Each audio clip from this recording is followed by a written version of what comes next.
Hey everybody, it's Ed O'Keefe, and welcome to another awesome episode of The Ed O'Keefe Show. This week's guest is Colin O'Brady. Now, if you don't know Colin, Colin is a world record holder. He's the two-time world record holder. He is the only person who has summited all 7 summits in, I think it was less than 121 days. Literally, as I'm recording this, he is on the road right now in search for breaking another record of climbing all 50 of the highest peaks in North America this summer. So it's pretty awesome. And actually, if you listen to the entire podcast, you'll find out how you, your family, or people that you might know can actually join him when he comes to a state by you. Now, here's a couple things. One is I met Colin when I was doing the Everesting event that Jesse Itzler and Mark Hodlick created called 29029. It's really an amazing event. I think you can go to 29029allnumbers.com. We'll have it in our show notes. And they also have more events like that as well. But I met Colin because he was, first of all, flying past me every time he walked by me and was just really a nice guy, super nice guy. Took his time, walked a lot slower to visit with us, to spend time. And then after he finished, because he went straight through the night and finished the 17 ascents, which is, we talk about it in this podcast, him and Mark Nielsen, another friend of mine, and Boomer Allred, who were already done, as myself, my wife, and many of the other climbers were still going.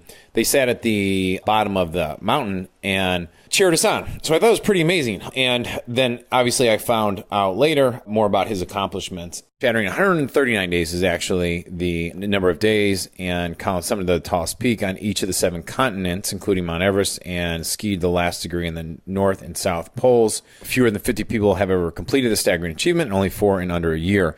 With grit and perseverance, Colin became the fastest person to complete the mountaineering challenge, and in the process also broke the speed record for the 7 summits in 132 days. Great story. And he also overcame a lot of adversity, which we talk about, like third-degree burns over a large portion of his body, of a crazy accident that we'll talk about in the podcast. So hope you enjoy it. Please share with friends and family. And one quick announcement, we have, for those who are in business, especially if you're in the health, fitness, or nutrition market, we have new dates for our next events. Our next events are September 25th and 6th in Nashville. That's our health, marketing, and traffic mastery live event, and it's going to be amazing. You could find out more details at trafficmasterylive.com. That's trafficmasterylive.com. Plus, I have 90 minutes of free training from our last Traffic Mastery Live and Health Intensive. If you go there, just put your email in and we'll send you that free 90-minute training and tell you all about all the events we're running as well. So with that said, enjoy this podcast with the amazing Colin O'Brady. I want to just dive right in. You know, obviously at the end, we'll talk about, I have questions set up to talk about what your big adventure is coming up. Very exciting stuff. Yeah. But I want to take everybody immediately to, it was like, I think it was 1 a.m. on Stratton Mountain, first night. We're doing the 29029 challenge, which we'll talk about in a moment, which is if you summit this mountain in Vermont 17 times. It was started by Jesse Itzler and Mark. What's Mark's last name, Colin? You remember his last name? Hudelich, yeah. Great guy. And I had been on my feet since 2:30 p.m. and I was like 1 a.m. I had gotten past my first goal, which is to stay out past midnight, but I was way behind on, I thought I'd be at like 12 laps at that point. And I was finishing up number 8, which is less than 50%, 50%. And at that time of night, you got to imagine it was wet, it was cold. My time per ascent was definitely getting longer, not shorter. I jump in a truck and the back door opens and there is a guy named Colin O'Brady in the back seat. That's really, we met probably earlier on the trail, but I didn't really know you and I didn't really know much of your story. But I want to take everyone there because at that point I was heavily debating getting back in my tent and sleeping for what would be about 7 hours, about 6.5 hours, and with the perception that I'd be fresher the next day. And Colin says to me, well, you know what? That number 9 is going to feel a lot better tomorrow morning when you wake up. And So I owe you a lot of credit for keeping me out on the mountain for it should have only taken me like 50 minutes to ascend. And it was probably taking about an hour and 15 to hour and 20. But you're so right. The next morning when I woke up, I was more than halfway done. It was a mental relief. There's a lot more grinding to go, but we'll talk more about that. So I want to thank you. And what a better way to meet each other, right? Right, middle of the night, sweaty and cold in the backseat of a bumpy SUV ride down the mountain. Because of course, during the day, the gondola took us back down to restart the laps. But in the middle of the night, the gondola didn't run, so they had these trucks that were on the bumpiest of all dirt roads. So it was barely any relief in there. But yeah, there's something about that mental barrier. I think that having more than halfway done that night must have felt good. Yeah. Now I want to talk about your world records in a moment. I do the intros separately, so I've already gone through them a little bit.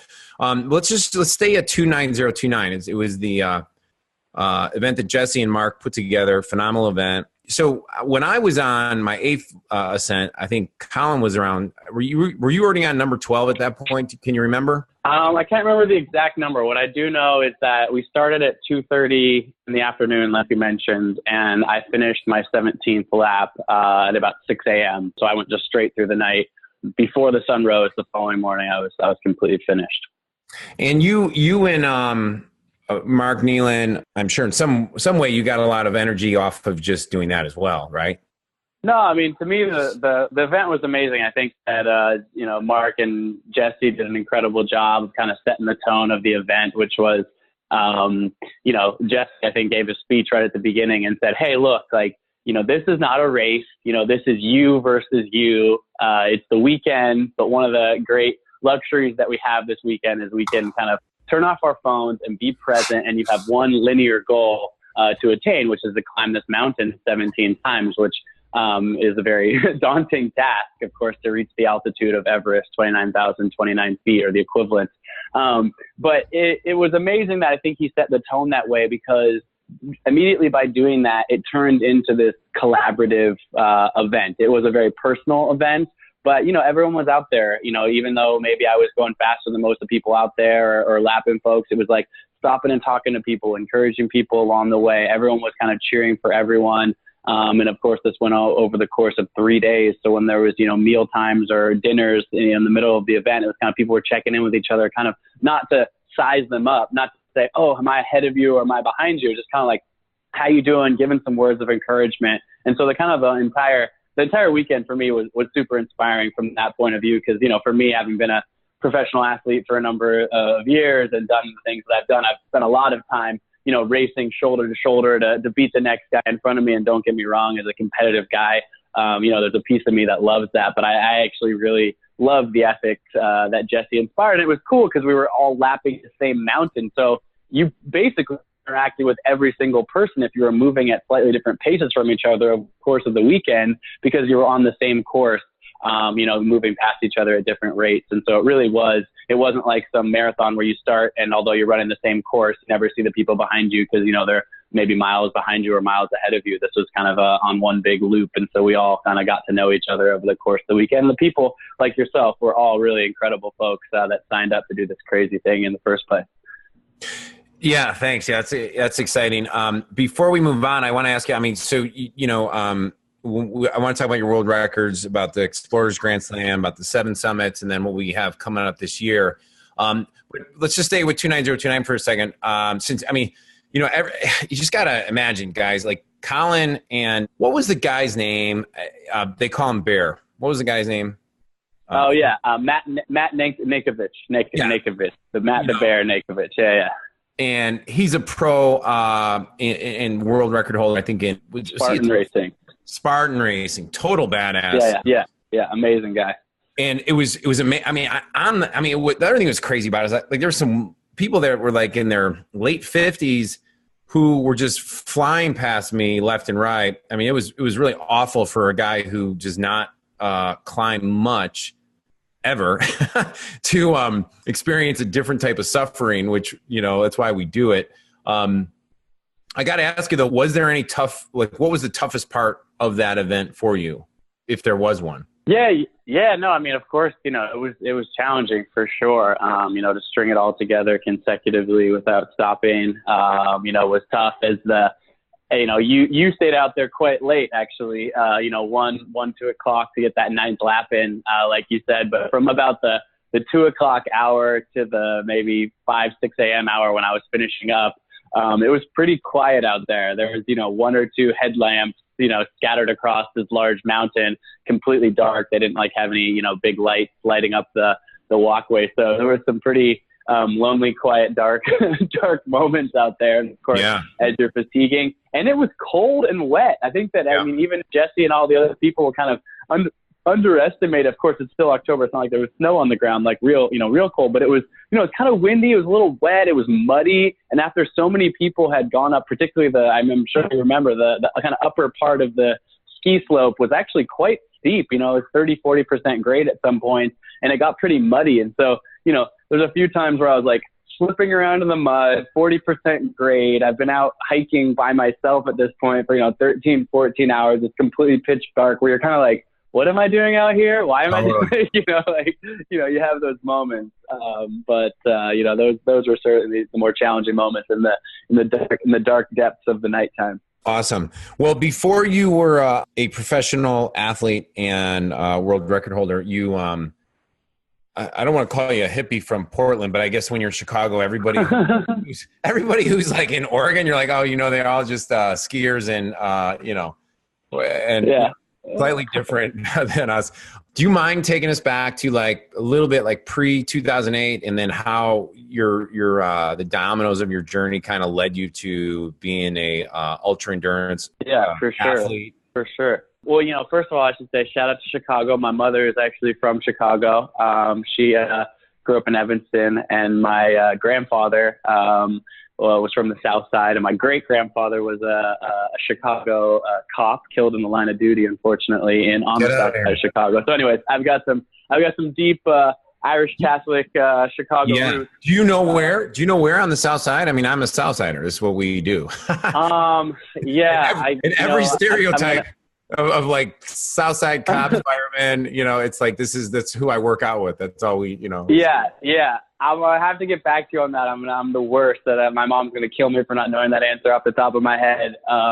Because my mom, her father, my grandfather's from there, and then she actually grew up in the north suburbs in Evanston, and so her whole South Side family kind of ribs her a little bit, you moved to the north side, this kind of that. But they're still diehard Sox fans. I will say, even though my mom went to Evanston Township High School on the north side, she's still a diehard Sox through and through with that South Side influence from my grandfather, her father. So anyways, and I also lived in Chicago in 2008. But so Chicago, before that, I grew up in Portland, Oregon. Yes, it'd be fair to say that I'm a hippie because my mother, after leaving Chicago, ended up in Olympia, Washington at Evergreen State College, and she had me birthed me on an organic hippie commune in Olympia, Washington. There were from what I'm told, there was about 30 or 40 people at my birth watching me be born at home on a futon, and she played Bob Marley Redemption Song on repeat throughout the entire birth. So that gives you a little bit of a sampling of it. So to say that we're hippies from the West Coast would be fair. I love it. But anyway, so growing up in Portland, Oregon, was an athlete my entire life, swimmer, soccer player, ended up swimming in college at Yale University. So went to spend some time on the East Coast, which of course is a little bit different, but amazing education there at Yale. And then kind of thought that I would ultimately end up working in finance, had an economics degree. But before settling into that career, I kind of decided that I wanted to see a little bit of the world. And I had been I started a painting company when I was 15. So in the summers, my buddy and I would paint houses, and I'd kind of sock away, $1,000 here and there to one day dream of seeing the world, to travel the world. And so when I graduated from college, I took that tiny little bit of life savings and kind of set off to see the world with a backpack and a surfboard. And certainly wasn't glamorous. There wasn't a big budget by any means. I was, eating peanut butter and jelly sandwiches and hitchhiking and, just getting by, but enjoying being free out in the world a little bit, and traveled through Fiji, New Zealand, Australia, ended up in Thailand, where my life really took a dramatic turn. Hey, Colin, Yeah, before you tell that story, because we'll slow down a little bit on that. Let me ask you, were you a good student, like in high school and grade school? Yeah, I mean, so my mom jokes. She calls me, growing up, she used to call me Mr. A minus. And where that comes from is I always got, I got good grades. I got mostly A's, good enough to, of course, get accepted to Yale. But I would always, in our GPAs, like if you got 90% versus, 97%, A minus versus A plus, it kind of worked out the same for your GPA. Like an A was an A. And so I was figured it out. I figured it out to like do like just enough to get that A minus. And then I was like, okay, like I'm good. So the short answer is yes, I did well in school. My transcript shows a grade point average that was, nearly a 4 and all that sort of stuff. But I also was like, I was also someone that was super social, always like kind of breaking the rules a little bit, precocious, trying to hang out with my buddies and, mess around like you do when you're a teenager and whatnot. So, good student combined with, precocious teenager. I imagine to do a parent, you can probably appreciate a little bit of both of this. Yeah, gosh, yeah. And the reason I ask is, I mean, like a lot of athletes at a high level, when was there part of you that just needed to move, like they're highly kinesthetic, they need to be active or they just struggle, So I was curious if, Oh, for sure. I mean, I obviously now, can realize this a bit more myself with a little more self-awareness as I've gotten older. I'm 32 now, but, yeah, absolutely. I mean, I was swimming, before school, after school, playing soccer, all that sort of stuff. And it just was, what I needed to do when I was a really young kid, in elementary school and whatnot. I was so disruptive in class because I just needed to move. And fortunately I had, this teacher by the name of Shannon Pinnell, who ultimately I think really changed the trajectory of my entire life. She was my teacher in first grade, fourth grade, fifth, and sixth grade. So a large part of my elementary school. I went to a Montessori school, and she, because of the Montessori education, which allows you for a little bit more flexibility compared to sort of a standard sit in a classroom, look at the teacher type of teaching, she realized that I was getting all of my work done, but I'd get my work done really quickly, and then I would disturb the other kids because I had so much more energy, and I was kind of like running around the classroom and getting in trouble. And so she actually started letting me have an extra hour of recess by myself every single day. So we'd have the normal recess, and then a couple 15-minute or 20-minute periods a day, she'd be like, okay, Colin, you've got too much energy. Go outside and run around the playground by yourself right now, which is very untraditional, of course, in a school setting. But I equate that to, a massive success, because instead of saying, oh, this kid is, ADD, put him on a bunch of medications, try to, temper his excitement and this. So she was like, no, he's smart. He's getting all the assignments done. He just has a lot of energy. We got to literally run it out of him. And it made me much more productive. And so, a lot of my mission, and I'm sure we'll talk about this more around, getting kids outside, moving their bodies, active, healthy lifestyle, comes from what I saw, some great mentors, that changed the trajectory of my life, rather than saying, oh, I'm a troubled kid. I'm just saying, he's not a troubled kid. He just needs to not sitting behind a desk, when he's 6, 7, 8 years old, for 8 hours a day. Yeah. It's so funny you mentioned that. I mean, it's funny how we even trailed to this conversation, but it's every high level athlete I've ever spoken to is highly visual, highly kinesthetic. Those are two learning profiles that just when you put them in a traditional, most of my kids go to Catholic school, which is a very old school traditional. And then I have a daughter who goes to a school for learning disabilities, and because she has dyslexia, right? So it's so funny. Yep. It's so funny because the high level instruction that's happening in that environment is so transferable, everyone could benefit, but it's only being taught in these, quote unquote special schools. Whereas you brought up whenever I see entrepreneurs, or when we do our workshops with entrepreneurs, and you put up a slide hey, we're going to go over these 4 questions and blah, blah, blah. They're already working before you finish the instructions, because their brain just moves. They're trying to they're just ready to go, So I think we just box people in way too early. And so I'm glad you had that phenomenal team. I couldn't agree more. Yeah, no, I couldn't agree more, for sure. All right, man, let's take us to Thailand. So tell us, so you're traveling the world, you got your surfboard, which is awesome, and backpack, and you end up in Thailand. And how old were you at this time? So 2008, that was 9 years ago. Yeah, 10 years, almost exactly 10 years ago. So, of course, I'm going to tell you about sort of a fateful, tragic moment in my life, which actually this weekend, the Sunday this weekend, the 14th of January, will be the 10-year anniversary of this accident. So I'm 32 now, so I was 22 at the time. I'd been out of, I graduated from college fairly young. I was 21 when I graduated from college.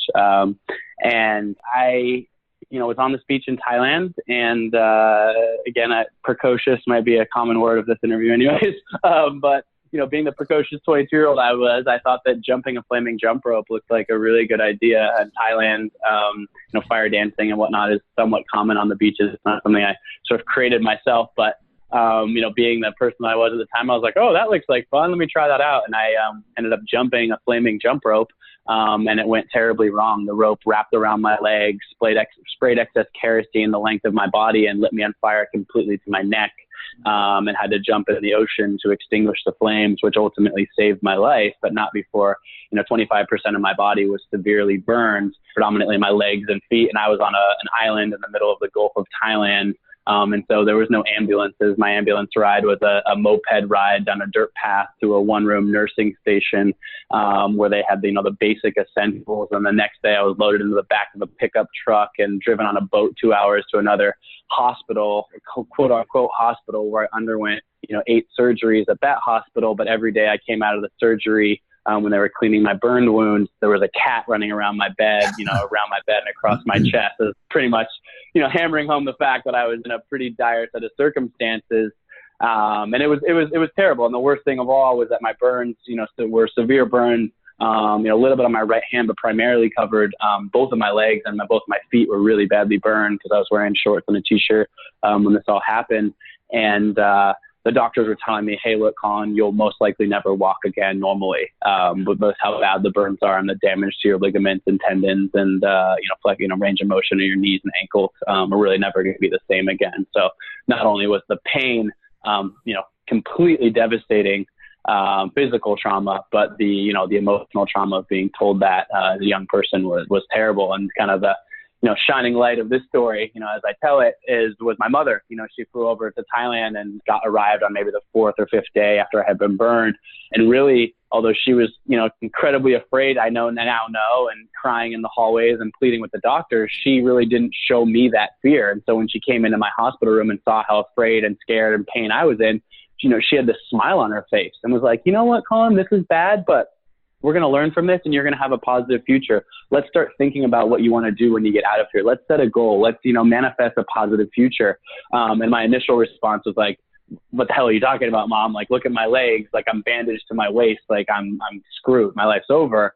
And she just kind of kept this like methodic positivity around me. And finally, to not go on and on too long, but I said to her, I said, hey, fine. My goal is one day I want to race a triathlon. I kind of closed my eyes and pictured an able-bodied, strong version of myself crossing a finish line at a triathlon. And that's not something I'd ever done before. I'd been a swimmer in college, but I'd never, biked or run competitively.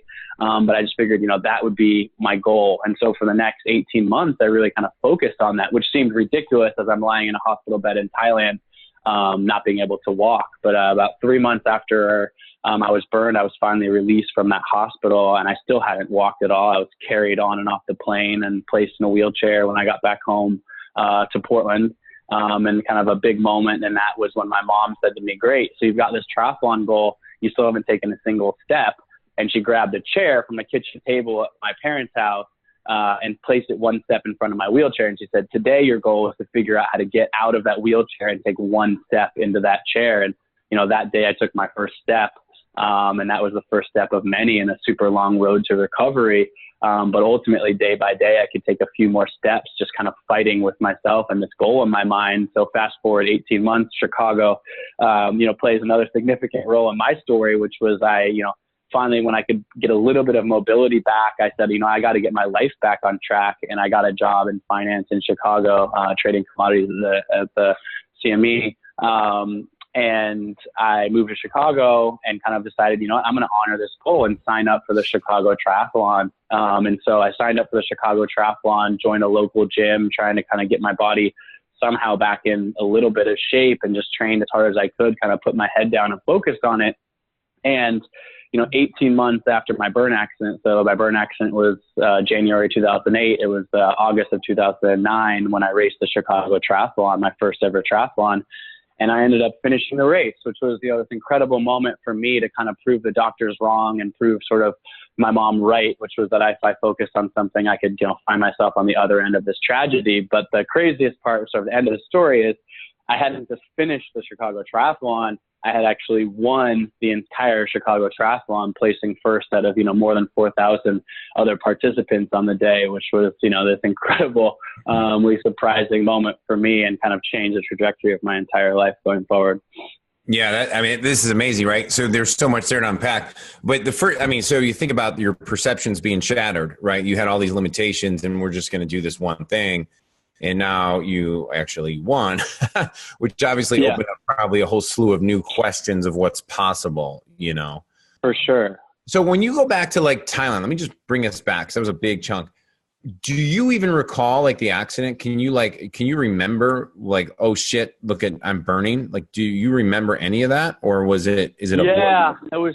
I do actually. It's crazy. I remember a lot of it, which in a lot of ways is not a blessing. And it's a blessing because I now have the memories, but strangely, a lot of people who have burns will say, oh, I blacked out or I went into shock and don't remember it. But I actually remember it in pretty vivid detail. I remember catching fire. I remember kind of instinct taking over on the ground. The reason my right hand is actually burned was because I actually grabbed the flaming rope with my right hand to untangle myself from the rope. And then just instinct was like, oh shit, there's water over there. I'm going to run and dive into this water. And then that ultimately, like I said, that saved my life because I had been on fire all the way to my neck. So my clothes were completely on fire, my chest, my neck, everything. But diving in kind of put those flames out before my clothes burned all the way through to my skin, on the upper part of my body. But I remember stepping out of the water. Now imagine having no skin on the lower half of your body and you just dove into salt water, right? Which is, imagine a tiny paper cut where you put salt in it, let alone your entire body. So it was this moment of like, oh, that was the right thing. Holy shit, I'm in the most excruciating pain imaginable. And I remember just looking down and seeing like charred skin hanging off my legs and I don't know. And that point it was just like I went into shock. But I still remember all of the moments after that. I've been traveling alone for most of this trip, but I actually thankfully had just met up with a close friend of mine, one of my childhood friends. He happened to be in Thailand also. So he was actually there when this happened. And he went to this first, Thai, one-room nursing station with me. And then there was this moment where they were kind of trying to dress my legs and he actually almost passed out, fainted because it was just so gruesome and graphic. And I grabbed hold of him and I said, I need you to be my eyes and ears right now. I need you to, look after me. And he kind of, a wave of seriousness overcame him. And he was an incredible, strength for me at that period of time. But we spent that night actually, once they put gauze on my leg, he actually got I was so afraid. I was crying so much that he actually got into the hospital bed with me. And we both just held each other, two 22-year-old boys holding each other in this rural place in Thailand, crying because we were both just so afraid and so scared and didn't know what the future held. So, and all of that, I was awake for, and I remember it all, which is just pretty intense for sure. Now, in a weird way, when you've done some of your tougher experiences, which we'll talk about here in a few moments, do you ever access this is not like, are you ever in like weird, hard stuff and you're like, this really is not that painful, as bad as it is, because you have a totally different frame of reference of what pain is? Yeah, absolutely. People have, as I've gone on and set these world records and been a professional athlete as a triathlon, mountaineering and stuff since then, I've pushed my body through some pretty intense things. And certainly there's, a mantra, if you will, or a way I can sort of calibrate in my mind around pain threshold, which is, when I push my body to these extreme places, I'm kind of like, wow, this is hard, or I'm tired, or I'm exhausted, or it's the middle of the night and we're climbing up Stratton, Vermont for the 16th time, or whatever it is. But I have a way of kind of calibrating but I've felt worse. It's a strange sort of thing, but it has definitely given me an edge or a level of mental strength beyond what I thought up already is, because having lived through that has definitely given me that extra layer for sure.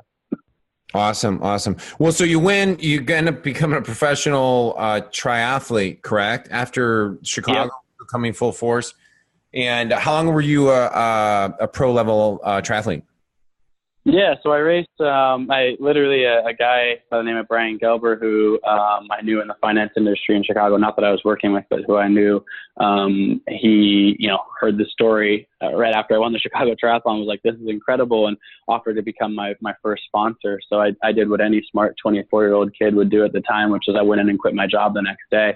That's so true. And by the way, like my whole neighborhood was like built on like the Board of Trade and CME stuff. Yeah. I'm just like, I can't imagine you down there, to be honest with you at all.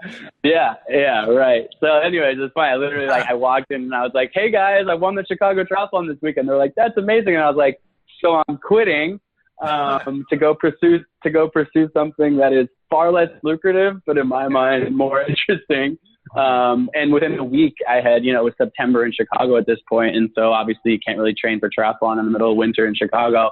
And so through some networks I had the opportunity to actually, turn pro, but also move to Australia. And so I moved, literally within a couple of weeks, it was like I'd quit my job, I'd finished my job, I'd moved out of my apartment in Chicago, and I was living in Australia, and I was a professional triathlete, like all within a matter of 3 weeks or something like that. It was a pretty crazy speed of transition to the next phase of life. But I ended up racing triathlon for the next, till 2015, for the next 6-7 years.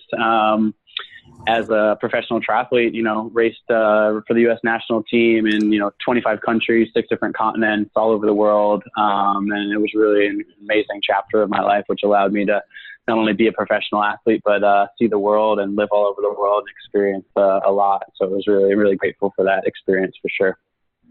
Wow. So the 2 world records that you hold are the Explorers Grand Slam and the 7 Summits, right?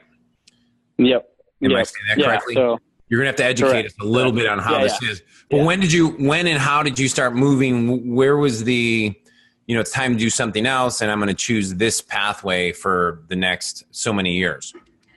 Yeah. So for, in late 2014, I was racing triathlon so professionally, and I actually just had won a big half Ironman race in South Carolina.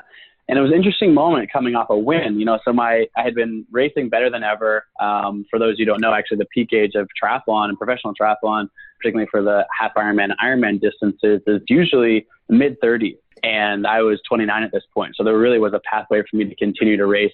My world ranking was only getting better. I was, one of the top guys in the country, one of the top guys in the world.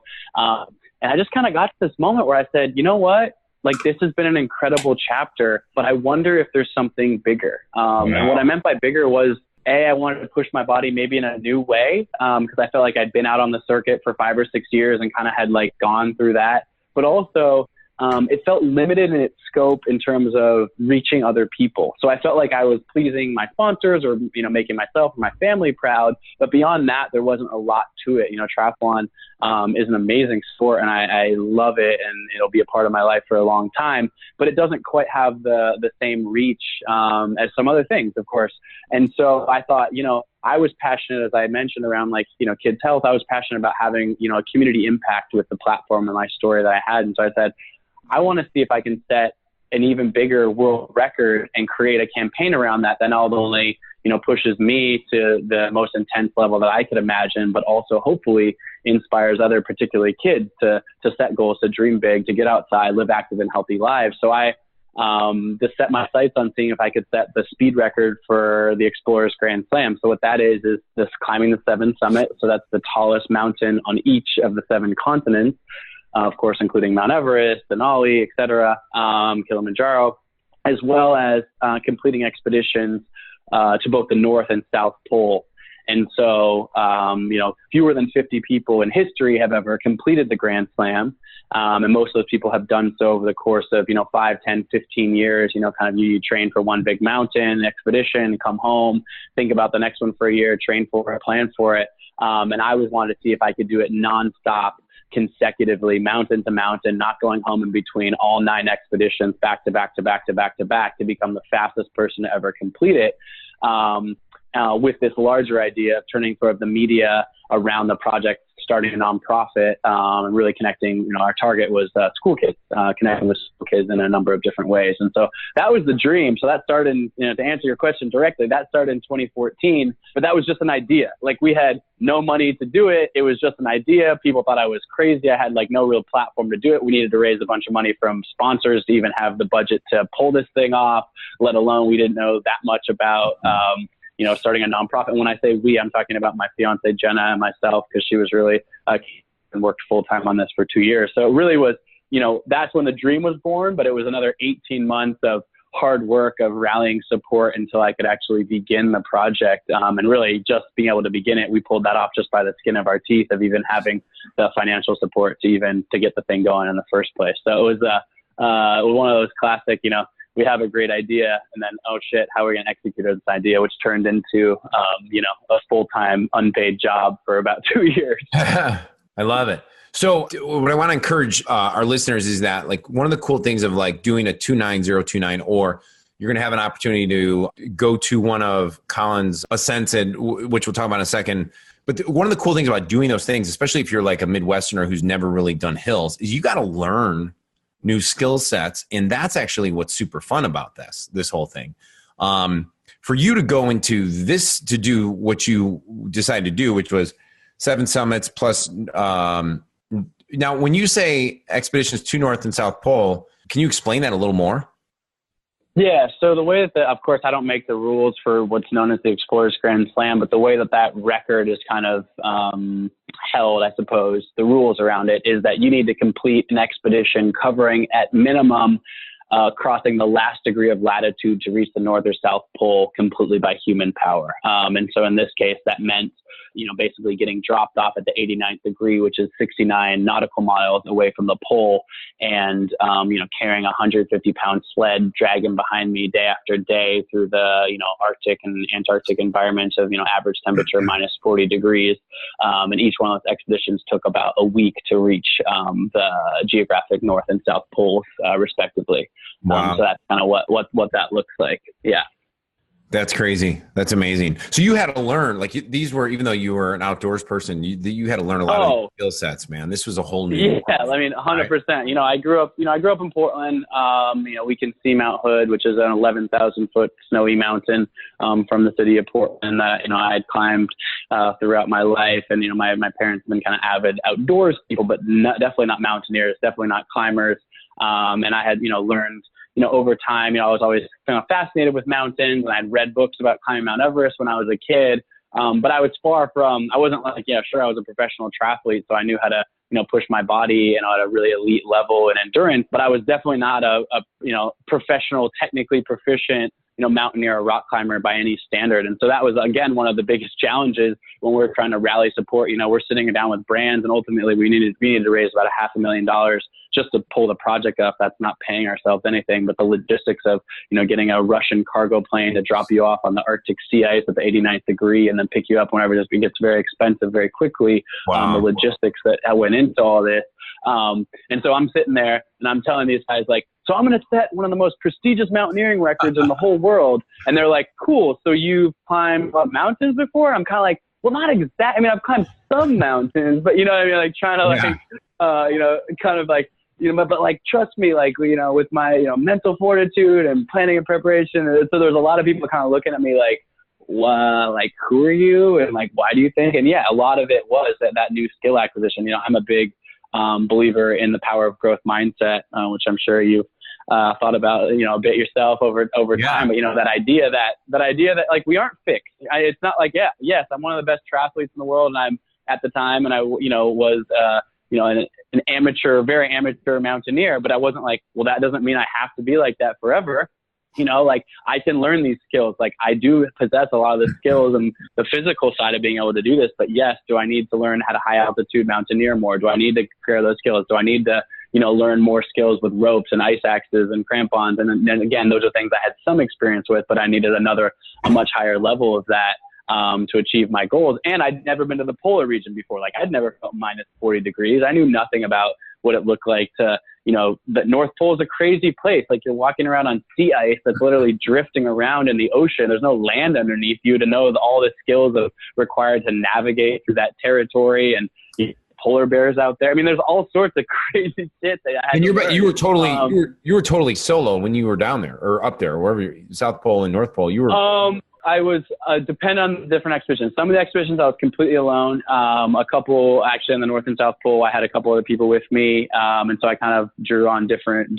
I'm on like the last one on Denali. I had like a childhood buddy join me to climb. So I kind of pieced it together differently. I had different people join me, or sometimes alone for different segments. But yeah, I wasn't like using guides and stuff like that. I was just drawing on either friends or networks of people and stuff like that. And again, a lot of it was completely alone. Like when I summited Aconcagua, which was the third mountain in this whole expedition, that was 22,840 feet.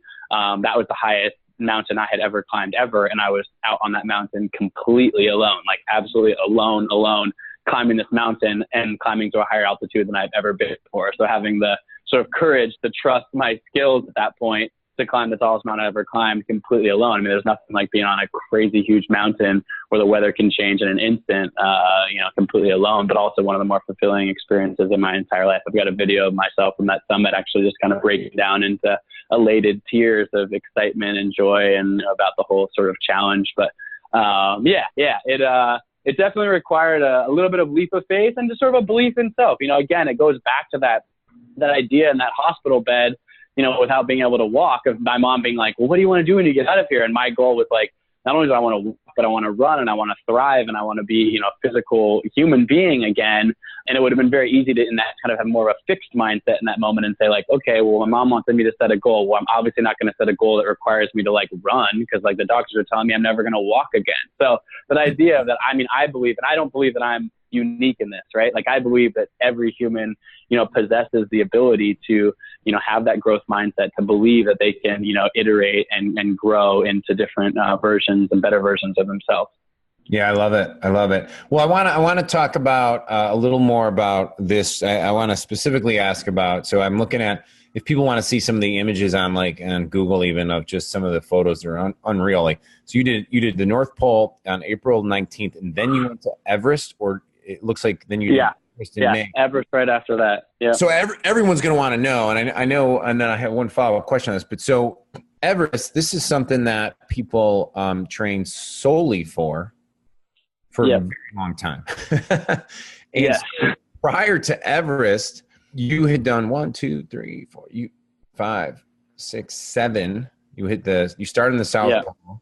So you had already done 7 or 8 mountains, and then Everest was your 9th, it looks like, or I might be missing that slightly. So obviously part of doing all these other ascents was part of your obviously progression into being ready for Everest, but people go and spend weeks and weeks at Everest. So I think you were racing the clock, correct? Yeah. So, in some regard, of course, having those other expeditions under my belt before Everest was advantageous, but also because it wasn't as if I was collecting those expeditions over a series of years and then going to Everest. Right. I had actually been climbing straight for 100 days when I arrived to Everest, which means like I was freaking exhausted just to begin the climb. And because I was at the North Pole, just the way the weather window works out, that expedition has to be executed right before Everest. And the North Pole, of course, is completely at sea level, and Everest being the tallest point in the world, like I had to go there straight from sea level. And I actually, because of the logistics and because of, some stuff with the Arctic sea ice melting, climate change, et cetera, we got super delayed at the North Pole. And so I ended up being very, very delayed getting to Everest. So most people arrived to Everest about the first week of April and spend about a month at base camp just acclimatizing before even going up higher on the mountain and hopefully summiting in late May. So most people are there for about 8 weeks and all to get their body used to it. So I arrived to base camp on April 27th, being super delayed at the North Pole, coming from sea level. I was the very last person in the entire climbing season of 2016 to arrive to Everest base camp. And I no longer had 8 weeks to prepare because the weather window where you can summit is very small. It's usually a couple of days in May. I only had 3 weeks now to get to the tallest point on the world, which, because of your body needs to acclimatize, and that is very, very tough ask and a very tall order. And certainly, there was a lot of doubts in my mind at that point of if it was going to even be possible. But I figured, of course, I was going to give it my best shot. But I was really under the gun. And then, as you mentioned, I was, of course, also racing the clock to, set these world records. I needed to keep moving and get to Denali. So Everest was my second to last of the expedition. What was the hardest or scariest part of the Everest experience? Of the climb? Yeah, a couple of moments stand out. The one that probably stands out the most was the way Everest is set up, for those that don't know, there's base camp on Everest, which is at 17,000 feet. And then there's 4 camps progressively higher. So Camp 1, Camp 2, Camp 3, Camp 4, very fancy names. And those are each progressively higher on the mountain, because you're basically going up the mountain, resting, and then climbing higher on the mountain. So Camp 4 is the last camp before the summit push. And I was just climbing myself and a Sherpa by the name of Pasang Bodhi, who I had met in Nepal the year previous when I was training. So just the two of us climbing together. And we decided to make a push, thinking there was a little weather window that was going to hold for us to get to the summit. And we get up to Camp 4, and Camp 4, really, you don't even generally spend that much time up there. It's also known as the death zone. It's above 26,000 feet. It's kind of just like you put a tent up, you gather a few things, and you actually start climbing through the middle of the night to reach the summit, hopefully. And we get up there, we're in, and all of a sudden a huge storm blows in, 50, 60 mile per hour winds, minus 40, 50 degree wind chill. Takes us 2 hours just to set up our tent. And very quickly it becomes clear that, we're not going to be able to summit Everest that night, and we're in a huge storm. And of course, I don't know if you've ever read Into Thin Air or anything about Everest, but, Camp 4, the South Col, which is the area is known as, is where, all of those people died, in that tragedy. And a lot of people have, lost their life over the history of Everest right in that spot. So kind of knowing the history of that, all of a sudden being caught out in a major storm up there. And then, of course, my years of hard work kind of leading up to this project, clearly being like, well, there's no way you're climbing for the summit tonight, was one of the hardest moments for sure. When we woke up in the morning, all we could do was retreat out of this crazy storm and go back down the mountain rather than up. And that was just a devastating blow to what I felt like were my chances. I ultimately did have the sort of courage and strength to get back up there.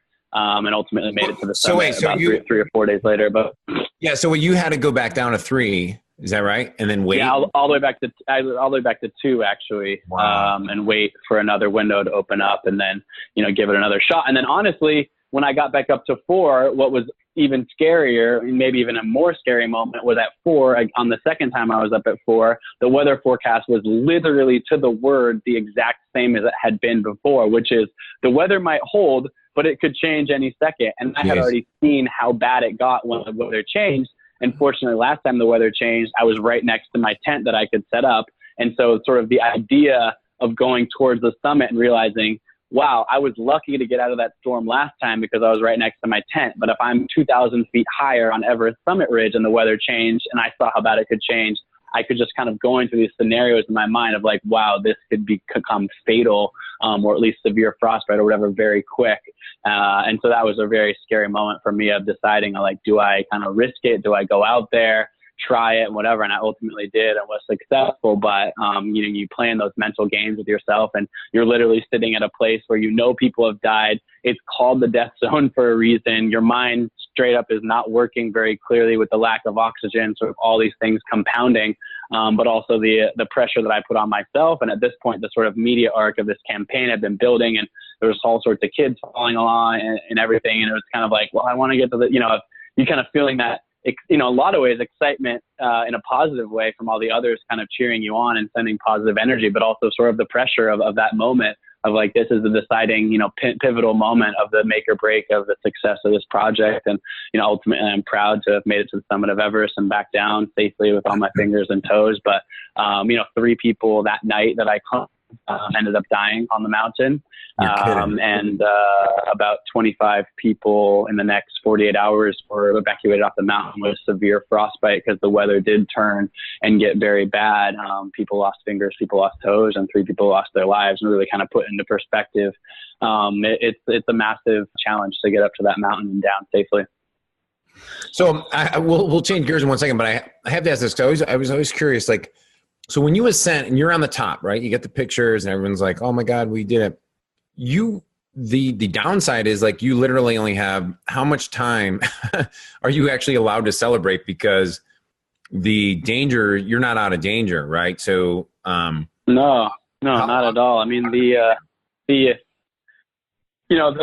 kind of the great mountaineering line is the summit is only halfway. And, actually, statistically speaking, about 80% of climbing accidents happen on the descent, for the exact reason you described. You're so focused on getting to the top, and you get to the top and you kind of let your guard down. You celebrate, oh, we're on the summit. Great, I made it. But like, really, you don't celebrate until you get back down. You're safely feet on the ground, because it's treacherous getting down. And now you're more tired, and you've got, your oxygen is more depleted, and you're hungry and you're dehydrated, and all those things start compounding, and things turn bad really quickly on the descent from a mountain. And so, I was probably on the summit of Everest actually for about 30 or 40 minutes, which is actually a very long amount of time. I know some other people who have summited that mountain who have spent, no more than 5 minutes up there. And so I probably spent a little bit too much time, to be perfectly honest, up there. But it's not, even in the grand scheme of things, it's, 30 minutes isn't that long of a time, given the output you've gone to be up there. But, sometimes, in this case, I, made a satellite phone call back home to family, and Jenna, who had been monitoring the project really closely. And even we have this kind of call recorded, they recorded on their end. And, I'm like, I'm all celebratory. And in my mind, I'm thinking I'm sounding completely clear. Like, I'm like, hey guys, like I made the summit of Everest, whatever. But you hear the playback and I'm like slurring my words. Wow. Like, I'm like, we're super out of it. And they, they get this kind of intense look, like, wow, okay, we're really proud of you. Okay, Colin, put that oxygen mask back on, like clip into the rope, like, climb back down, like they, I was certainly not out of danger. And the people that I mentioned who did pass away ultimately, passed away descending the mountain, with high altitude sickness and pulmonary edema. And, one person slipped, and fell. So anyways, it's, the summit really is only halfway is the way to say that. Well, you have, I want to just let everyone know, you have a great TED Talk that goes even in, tells more of the backstory. There's, I could ask, maybe, we're going to have Colin back on in about a year, because he's doing this. What I want to do is segue into what you have coming up, because you sent me the new project you have, which I'm really excited about, because I think there's opportunities that I could join you and even bring some of my kids out to some of the what you got going on. So without me ruining, why don't you explain what you have, what your next expedition is, your next challenge, and your next world record that you're gonna break or create, and how people obviously can be involved in or support you, etc. Yeah. So obviously with this last world record in 2016, it was, me setting these world records all around the world, but of course wanted to get people to participate as much as possible. And we did that through sort of a big media campaign, as I mentioned before. But this time, really trying to get people to participate in person. So the goal is to break the speed record for climbing the tallest mountain in each of the 50 states. So the record is currently 41 days, and I'm hoping, maybe I could do it in as fast as 25 days, but I'll be happy if I just break the record, in 40 days, a day shorter than what it exists. So that looks like me climbing Denali, in Alaska, which is the tallest, mountain in all of North America, first. And then the second I get to the summit, I'm on the clock. So I'll race down to the bottom of Denali, fly to Hawaii, hit Hawaii, and then I'll fly to Florida on the East Coast, and there I'll be in a vehicle, in an RV. And the idea is to either be climbing or sort of driving, so in kind of perpetual motion, if you will, across the country into each one of the states. But the reason I'm really excited about this project, again, of course, I'm excited about the personal challenge of it, but, I spend all this time now. You mentioned my TED Talk, and I do a lot of speaking in schools as well as, corporations and whatnot. And what I've realized is as I go around the country, people are like, oh, wow, that's amazing. You've climbed Everest, or you've climbed Kilimanjaro, or you've climbed in all these sort of, far off places. And people are like, and my sort of message is that like anyone, anywhere can get outside, move their bodies, can set ambitious goals and whatnot. And so I'm excited to do a project that kind of lands squarely in everyone's backyard. And so what I'm doing is we're calling it the Forrest Gump effect.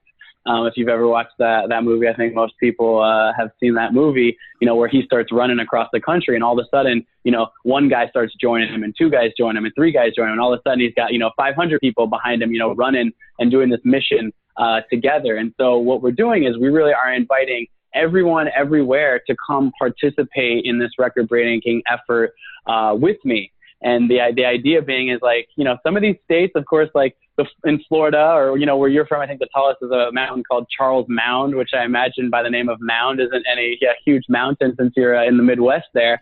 But it is the highest point in Illinois. And we're saying, hey, come out and join me on one of these high points, whether that, in some of these states, that's a mile trail run, that's a 5-mile trail run. In some of these states, it's, in Florida, it's a hill on the side of the road, but it's still the highest point in Florida. Come out and participate in this record-breaking effort with me. And what we really want to do is through this is, my story in the end will hopefully almost just fade into the background of being the catalyst of just this larger movement of getting people to think, to set a goal, maybe train to come out for a few hours with me, join me, come to a mountaintop, bring your kids, whatever that is. And hopefully we can have this sort of huge participation and shine light on the amazing public lands that we have in all 50 states, the amazing resources that we have to be able to actually be outside and in national parks and state parks around the country. And, not in any way political, but I think that it's amazing that if together we can sort of basically set this record across the country. We've got people around the United States from all different places, all different states, all different backgrounds, sort of combining together on one shared mission, which is to get outside and, help me, set this record as I go through all the states. So anyways, that's going to come up. It's going to be in June, July of this summer.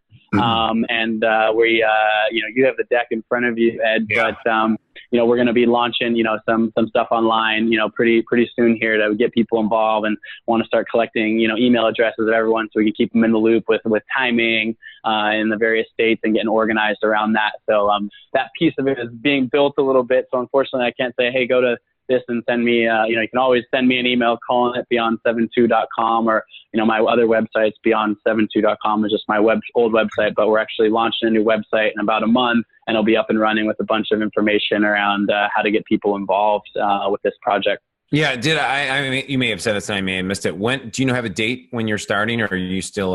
Did you say the date? Yes, we'll a little bit TBD there. It's going to be June, July of this year. Specific date, again, we're kind of have to kind of play around with a few things. The way that the record actually works is that the record begins when I reach the summit of the first mountain. In this case, that'll be Denali. So it actually, not to say that I'm going to try to climb Denali slow, but it actually doesn't matter how fast I climb Denali, because the clock starts when you reach the summit of the first mountain, not when you begin climbing. Weather dependent on Denali can throw a few things around. So what we're going to do is we're going to have a projected schedule, and we'll be able to get that out to people so they can, kind of reserve the time, hopefully. But then those dates and times might shift around ever so slightly, depending on what exact moment in time I get to the summit of Denali and what flights I can catch to Florida, and et cetera from there. But then it'll be very clear. So we'll be up and running, telling this story live, via social media and other media platforms. And so people can kind of follow along. And, as we're getting closer to your state or whatnot, it'll become very clear, like, okay, Colin's going to be here on Tuesday at 7 p.m. and we're going to come meet him, or, whatever that is. And so it's going to have to be a little bit fluid. Unfortunately, the nature of, which is fun about this, right? The nature of this project is I can't just say, I'm definitely going to be at, in Delaware at 3 p.m. on, Tuesday, June 26th, which would be a little bit easier scheduling wise, I know, for folks, but there'll have to be a little bit of leeway, but it'll be able to be pretty closely defined, once we get a little bit closer. So stay tuned on that.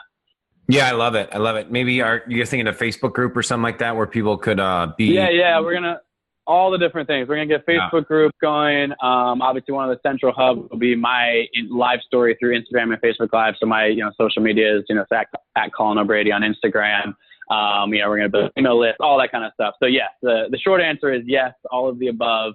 And we want to get people engaged as much as possible. And then the other thing that we want to do, and again, we're, you're catching me with, normally I don't, talk about these things so they're fully built out, but, one of the things is, of course, we want to get as many people in person to participate, with this project, but we're definitely going to also create a digital element of this for those who can't be there in person. So whether that's through the Facebook group or whether that's, through other types of posting, that can't actually come out to join us, to still be able to, maybe we're in Illinois this day, like, show me you running around your block, or, doing something, physical outside, in your home state while we're coming through, if you can't actually be a part of it. So really, this is about catalyzing a movement of people, thinking about getting outside, moving their bodies, and really, setting goals and achieving them. And so it can hopefully just be a lot of a larger conversation around the U.S. Yeah, I love it, man. I love it. And we'll make all this information available to everyone in my world. And then the last thing too is you're looking for, like, if you want to sponsor Colin, or if you want to, you're looking for sponsors in ways as well.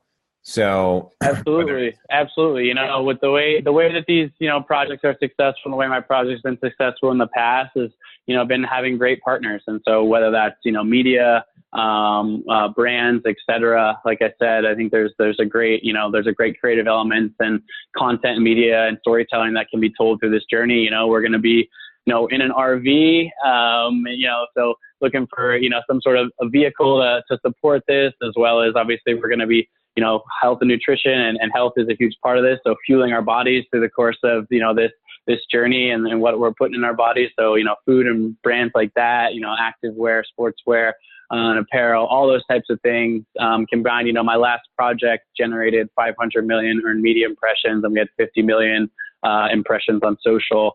For my last project, I actually had the most viewed Snapchat story of all of 2016. 22 million people viewed me summiting Everest for the first Snapchat from the summit of Everest. And that, actually got more views than the Super Bowl story did in 2016. So, we're good at mobilizing digital media campaigns, which of course provides a nice ROI, brands and sponsors to get involved, and really in a way that's, not so salesy, but just really an authentic storytelling around, this great movement that we're hoping to create, with people getting outside and exploring the various wilderness and landscapes of the United States. So yeah, certainly folks interested in connecting on that, please, reach out at, my website, or Colin at beyond72.com, and, have further those conversations as well. All right. I got one last question for you, and I'll let you go, buddy. When you've obviously been in many rough scenarios and situations that you've put your body mentally and physically through. So you touched on it earlier a little bit about, like, whatever your mantra, et cetera. Where do you go, or where do you pull? What do you say to yourself when you've been climbing for 100 days? Now you got to do Everest. You just summited Everest. Now your fiance tells you got to hurry up, get your butt back down the mountain and fly to Denali to finish.